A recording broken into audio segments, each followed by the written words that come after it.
Lagos has been labeled as one of the top 3 business destinations in sub-Saharan Africa. And there is no argument that this is true. The evidence, its dynamic and entrepreneurial atmosphere. At every street and corner, there is some form of business taking place. From street vendors selling everything from food, magazines and even household items, to the street restaurants where women serve home cooking, to the rows of banks and businesses along the road. Lagos has an explosive business energy. The city's informal sector is the heartbeat of business, with 80% of its population working as traders, many of them having migrated from cities and villages around the country to get a slice of Lagos' vast potential. Chukwudi Okpara moved from his home in the eastern part of Nigeria to start a business in Lagos, and today he runs a cyber cafe in one of Lagos' islands. Lagos is highly populated. I know for business to flourish, to move very, very well, you need a very high dense area. People are always busy in Lagos. So no matter what you do, you always find people that will come and patronize you. But Lagos has also played a major role as a platform for growing sectors in Nigeria. Dakbo Martins moved back to Lagos from the diaspora 2 years ago to launch an internet marketing company, a business that was not too popular in Nigeria before. But since then, he has seen his business grow bigger than he thought it would. The business climate is ripe for it. The opportunities are, they're all over the place, you understand? Everywhere I go, I see opportunity. Our origin initially started from internet marketing, and the next level was basically having our own platform. I'm amazed. Within the last 2 years, I can assure you that the internet race, or the internet war, however you want to put it in Nigeria, has already started. His success can be attributed to the growing number of IT businesses because of the speed in which Lagos has tuned into the digital age. IT businesses like InterSwitch are thriving on Lagos' banking sector by providing supporting services. We provide electronic payment solutions for corporates, for government and for various industry segments. That's what we do in Lagos. So we switch transactions between the various banks. We are, as a company, connected to 24 banks in Nigeria. We believe Lagos is the ultimate place to be in Nigeria. First of all, the numbers are here. Possibly in Lagos, you have more numbers in terms of the population size than some countries of the world. Also, businessmen like Yemi Adejumo are making huge profits from the growing popularity of IT products in businesses around Lagos. The IT awareness started from Lagos. People who wanted to, when we remember that 11 years now in the industry, and we find that the companies were in Lagos at the beginning. The big ones started, Chevron, Mobile, Texaco. They were the ones that we started doing support for initially. Shell, then they used to bring in their products from abroad. What they wanted was people who would support the infrastructure in Lagos. So that was why Lagos was the hub of IT, as it were, from the inception. But Lagos' hospitality sector is fast becoming the big business. Aside from its hotel sector, the number of eateries, restaurants and bars sprouting up around Lagos grows every day.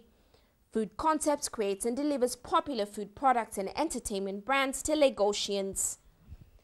Every business needs to start off from Lagos, at least especially for our kind of business. We started way back in Lagos in 2001, and we've grown to more than 20 plus stores in Lagos already. And from Lagos, we serve all the other parts of the country. But talking to any businessman or women, doing business in this burgeoning and fast-paced megacity poses its own challenges. According to the World Bank report on doing business in Nigeria, Lagos needs to work harder to improve its business environment. The city's infrastructural challenges, congestion as a result of a growing population, and lack of constant electricity consequently leads to high operational costs. Compared to other parts of the country, I guess it's not that good because of power supply. As we speak now, other states, I made research on, I believe they see light, let me say 5 to 10 hours per day. But in Lagos here, we find it difficult to even get 2 hours of electricity here. And we keep running generator, we spend money on diesels and petrol, it's a lot of money. We spend significant sums of money trying to make sure that we have backup power and power that backs up the backup power, and then inverters and other things that back up that as well. Rent. even with the edict that says that the increase in the rent should be like reduced and all that, landlords in Lagos don't listen. They will continue to double your rent. If you don't want, you can leave the building for them. Water is also a big issue because, again, we've had to develop and put water treatment plants in all our stores. So basically, that means you spend a lot of capex also to start off this kind of business. In view of this, the state government has committed itself to a massive upgrade and renewal of the city's infrastructure and has already begun to make moves towards easing the traffic congestion around the state and developing the outskirts of Lagos in order to decongest the inner city.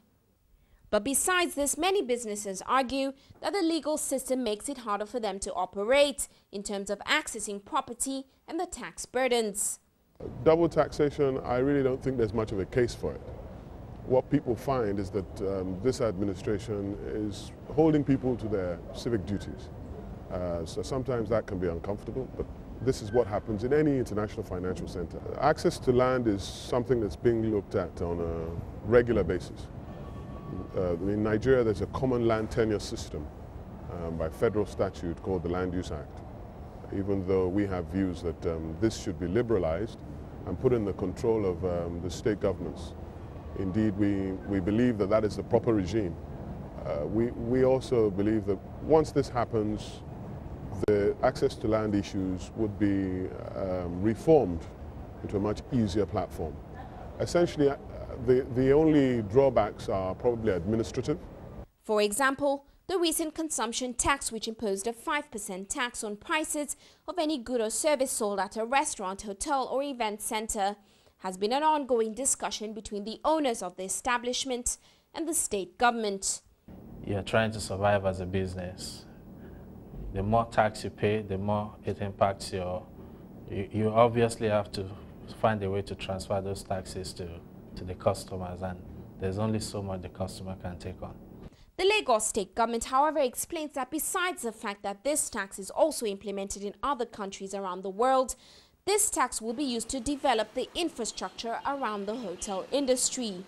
One of the easiest ways that you can actually monitor the growth or decline in that sector is through a consumption tax. Almost everybody walks into some fast food or not, whether you are a welder, or a carpenter, or you are a banker or a government official.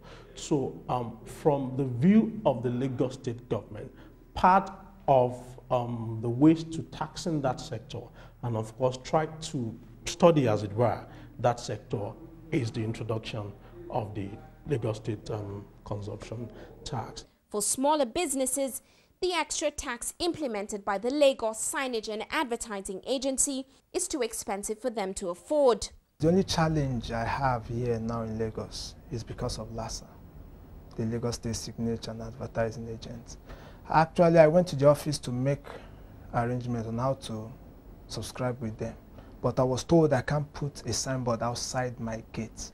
LASA, however, is trying to regulate and develop outdoor advertising in Lagos, requiring each business to register with them and charging tax based on the location of the advert and the size. Acknowledging the challenges, the state government has begun working on improving the business environment by constantly engaging the populace through periodic stakeholder sessions so it can address issues such as access to land, taxation, and government procedural issues. Let us acknowledge this. They're not there as charity institutions, and therefore we have put some value at their disposal. We have made them understand that our challenges as government officials and as leaders represents business opportunities for them if they are engaged properly.